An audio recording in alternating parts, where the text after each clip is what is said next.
if any comedian used his show to do serious issues. That's not what I'm there for. Can't they see that? Hello, everyone. For more than 30 years, Johnny Carson wasn't just the face of The Tonight Show. He was the keeper of Hollywood's darkest truths. Every night, America laughed, relaxed, and believed in the magic. Stars smiled under studio. Lights, applause thundered, and the illusion felt real. But when the cameras stopped rolling and the audience disappeared into the night, the smiles faded.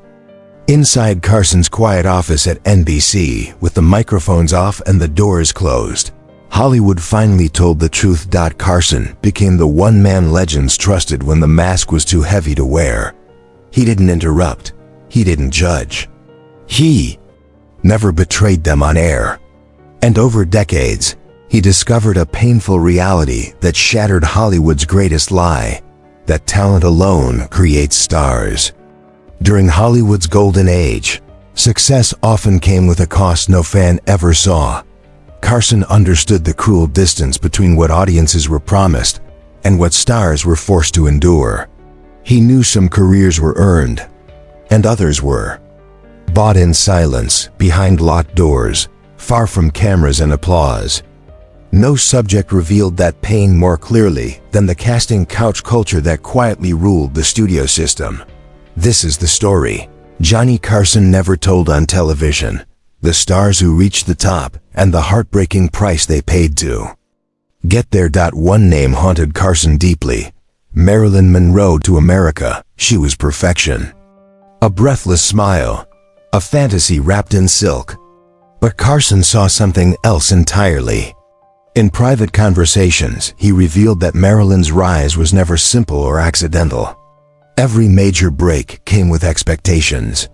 First, photographers demanded access, then agents, then powerful studio executives. At 20th Century Fox, her beauty opened doors, but her compliance pushed her through them. Carson never spoke of Marilyn with cruelty. He believed she learned the rules of a corrupt system and used the only tools available to her.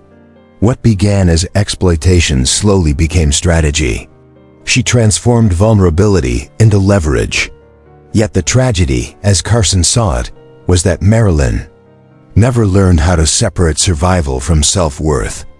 By the time she achieved true power, the damage was already done. Fame gave her the world and quietly hollowed her out. If Marilyn Monroe was shaped by the system, Joan Crawford conquered it. Johnny Carson often remarked that Crawford didn't climb Hollywood's ladder. She seized it with both hands. Born into poverty, she entered the studio system without illusions or sentimentality. According to Carson's private sources, Crawford never confused romance with survival. She treated relationships as strategic alliances, not fairy tales. She understood early that in Hollywood, sex was currency, and she used it deliberately. Crawford was never reckless. She was methodical. She formed calculated connections with directors, producers, studio executives, and influential women working quietly behind the scenes. Every relationship served a purpose. Over time, she built an empire of influence that eventually outpaced the men who once believed they controlled her fate. Her marriage to Alfred Steele, the CEO of Pepsi-Cola, was not an escape. It was a final strategic move. When Hollywood threatened to discard her, Crawford stepped into corporate power, extending her influence beyond the studio gates. Carson admired her emotional discipline and ruthless clarity. She wasn't broken by Hollywood's system. She learned it, mastered it, and bent it to her will. Then there was Rock Hudson, whose story Johnny Carson considered one of the most tragic in Hollywood history. On screen, Hudson embodied idealized American masculinity: strong, handsome, and effortlessly romantic. But off-screen, he lived inside a carefully constructed lie, engineered by studios terrified of the truth. Carson learned of staged romances, manufactured publicity, arranged dates, and even a sham marriage, all designed to protect Hudson's carefully guarded image. At the center of this deception stood Agent Henry Wilson, the man who transformed Roy Shearer Jr. into Rock Hudson. Wilson didn't just create a star, he controlled the narrative around him. What disturbed Carson most were persistent whispers that Hudson's earliest opportunities came with unspoken sexual demands from powerful men who controlled access to fame. These were not rumors of choice, but of survival. Hudson wasn't hiding who he was out of shame. He was protecting his life and career in a system that would destroy him for honesty. Carson believed Hudson struck a devastating bargain with Hollywood, success in exchange for authenticity. Even at the height of fame, Hudson lived in fear. The lie made millions, but it cost him peace, freedom, and the chance to live truthfully to the public. Lana Turner appeared chaotic, a life defined by scandal, 7 marriages and headlines, soaked in tragedy. But Johnny Carson understood a far different truth. Turner was not reckless, she was strategic. Hollywood itself was her most powerful relationship. Every romance carried professional weight, and she understood exactly which men mattered and which doors they could open. According to Carson, Turner learned early that Hollywood was not a meritocracy. Talent alone did not guarantee survival. It was a marketplace of power, favors, and influence. Rather than resisting that reality, Turner worked within it. She became selective, calculated, and fiercely determined. She refused to wait for permission or protection. Carson admired her refusal to remain passive in a system designed to consume women.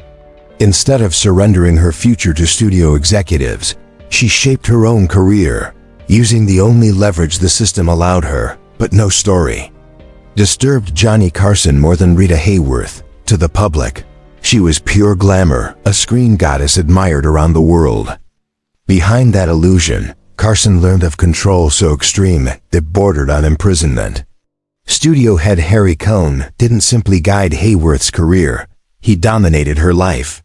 Her appearance was reshaped, her heritage erased, and even her name altered to satisfy studio demands. She was no longer a person, but a product.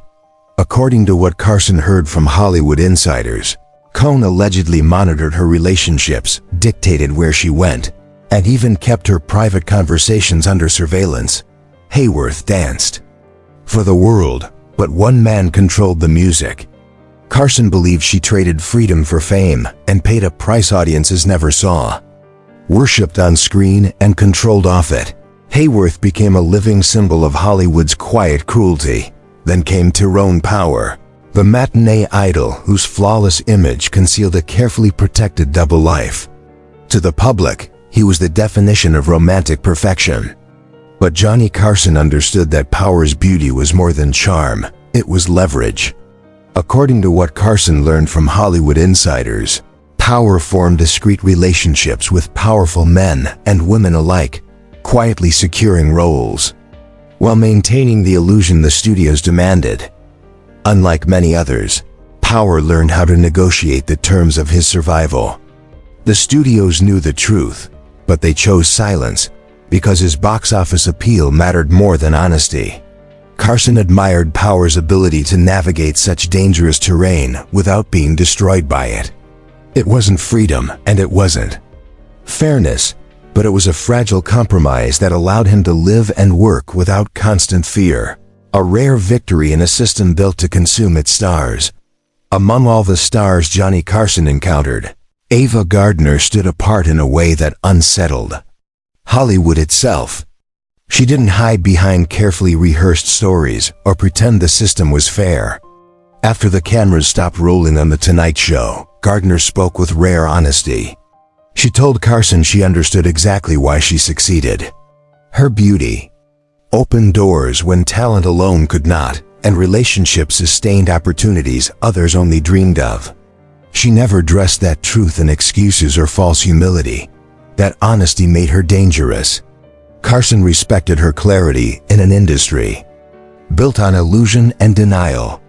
Gardner refused to lie, not to the audience, not to the studios, and not to herself. That self-awareness gave her performances a raw, emotional truth that many technically superior actors never reached. Finally, There was Clark Gable. Long before he was crowned the King of Hollywood, Gable struggled in the shadows, desperate for opportunity in a system that demanded compromise before reward. Johnny Carson learned of Gable's early relationships with powerful women, including Mina Wallace, connections that quietly opened doors when talent alone was not enough. But what truly set Gable apart was what came next. Once success arrived, he refused to remain dependent. He worked relentlessly, sharpened his craft, and rebuilt his image on genuine ability. Carson admired that evolution, proof that survival could be a beginning, not a life sentence, and that destiny could still be earned. Through these stories, Johnny Carson saw the truth with painful clarity. Hollywood's golden age wasn't built on dreams alone.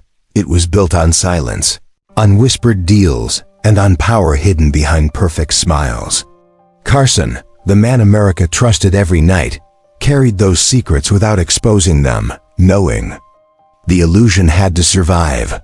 But behind closed doors, the myths collapsed, revealing what fame truly cost. Not applause, but souls quietly broken in the dark. Thanks for watching.